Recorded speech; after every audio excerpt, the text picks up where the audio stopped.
The next Sunday, when Evelyn came to the visitors' lounge, Mrs. Threadgood was sitting in the same chair, wearing the same dress, waiting for her.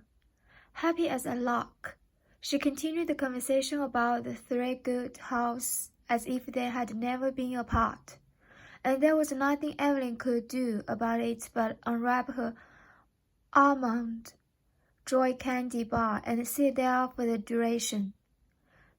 The front yard had a great big old chanaberry tree, I remember. We'd pick those little chanaberries all year long, and at Christmas we'd string them and wrap them all around the tree from top to bottom. Mama was always warning us not to put chanaberry up our nose. And of course, the first thing Iggy did as soon as she learned to walk was to go out in the yard and put chanaberries up her nose and in her ears as well, to the point that Dr. Hartley had to be called. He told Mama, "Mrs. Threadgood, it looks like you've got yourself a little slackwag on your hands." Well, of course Buddy just loved to hear that. He encouraged her every step of the way, but that's how it is in big family. Everybody has their favorite. Her real name was Imogen, but Buddy started calling her Iggy.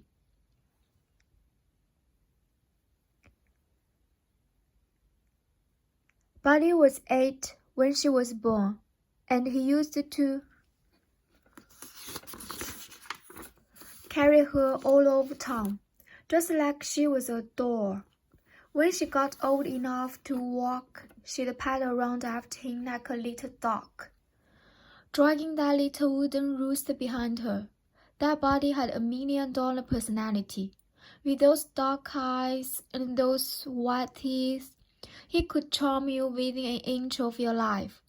I don't know of a girl in Whistledown that wasn't in love with him at some time or another. They say you never forget your sweet 16 party, and that's true. I still can remember that pink and white cake with the carousel on top, and that pale lime green punch Mama had in her crystal punch bowl, and those paper lanterns hanging all around the yard. But what stands out the most in my mind was Buddy Threadgood stealing a kiss from me, over behind the grape arbor. Oh, he did, but I was just one of the many. Iggy was kept busy delivering love notes to and from Buddy, night and day. We even started calling her stupid. We even started calling her Cupid. Iggy was a tall head and had short curly blonde hair, blue eyes, and freckles. She took after Mama's side of the family. Mama's maiden name had been Alice Lee Cloud. She's always said, "I was a cloud before I married." She was the sweetest thing. Almost everybody in the family had blue eyes, except Buddy and poor AC Rue, who had one brown eye and one blue one. Mama told her that was the reason she had so much music talent. She saw the good in everything. One time when Iggy and Buddy stole 4 big watermelons from Old Man Sockwell, then hid them in her blackberry patch, and honey, the next morning before they could get over there and get them, Mama found them and was convinced they had grown overnight. Cleo said there wasn't a year that went by. She wasn't disappointed they didn't grow back. Nobody had the heart to tell her those melons had been stolen goods. Mama was Baptist and Papa was a Methodist. He said he had an aversion to being dipped underwater, so every Sunday Papa would go off to the left to the First Methodist Church, and the rest of us would go off to the right to the Baptist Church. Every once in a while, Buddy would go with Papa, but he stopped after a while, said Baptist girls were prettier. Everybody was always staying at the Threadgood house. One summer, Mama had this big fat Baptist preacher who was in town for a camp meeting, staying with us, and when he was out somewhere, the twins went into his room and got to playing in a pair of his trousers. Patsy Ruth got in one leg, and Margaret got in the other. They were having a fine time until they heard him coming up the stairs. They got so scared that Margaret took off in one direction and Patsy Ruth took off in the other. Split those pants right in two. Mama said the only reason Papa didn't give them a spanking is because that preacher was a Baptist. But it never caused a serious rift, because after church we'd all meet back home for our Sunday dinner. Papa Threadgood wasn't rich, but it seems to us at the time he was.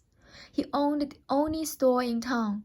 You could get anything you needed in there. You could buy a national washboard, or shoe rings, or get yourself a corset, or a deer pickle right out of the barrel. Buddy used to work in the drugstore part, and I'd given all the tea in China for a strawberry ice cream soda like Buddy used to make. Everybody in Whistle Stop traded there. That's why we were so surprised when the store closed down in 22. Cleo said the reason the store failed was because Papa couldn't say no to anybody, white or colored. Whatever people wanted or needed, he just put in a sack and let them have it on credit.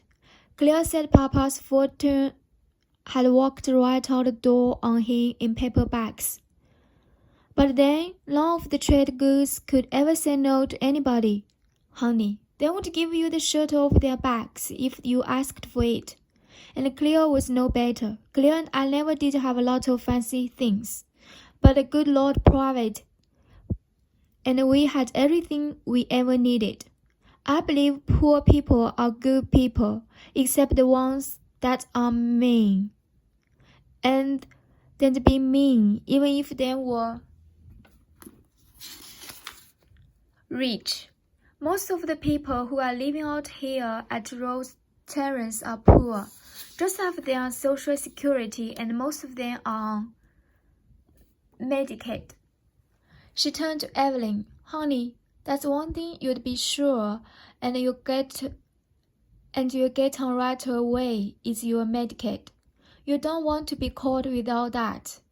That's a few rich women out here. A couple of weeks ago, Mrs. Walter Adcock, this little breathed woman I know who's from Whistle Stop, came in, wearing her fox furs and her diamond dinner rings.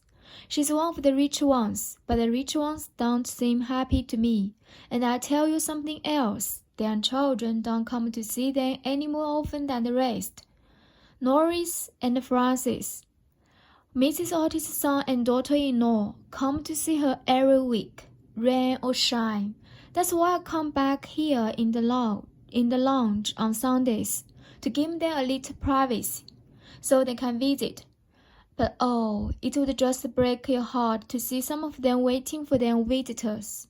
They get their hair all done up on Saturday, and on Sunday morning they get themselves all dressed and ready. And after all that, nobody comes to see them. I feel so bad. But what can you do? Having children is no guarantee that you'll get visitors. No, it isn't.